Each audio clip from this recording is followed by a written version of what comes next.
Welcome to the Rim Break Rodeo. We hope this video helps.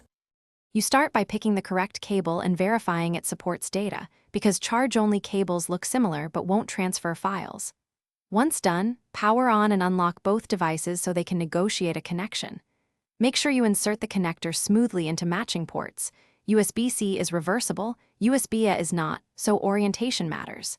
If you feel resistance, stop and realign. Forcing can damage pins.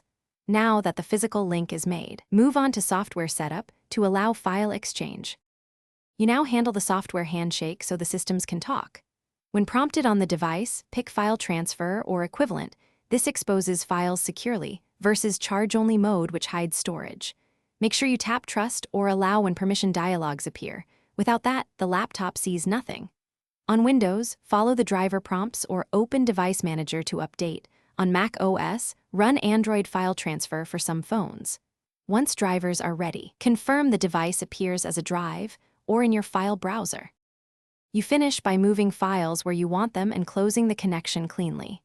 Drag and drop or use a sync app to copy items. Watch the progress bar so transfer is complete before you act. When done, eject or unmount the device in your operating system.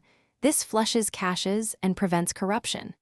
If the laptop fails to recognize the device, try a different cable or port, reboot both devices, and make sure USB file transfer is enabled in device settings.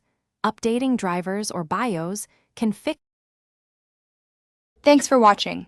Consider subscribing if we helped you.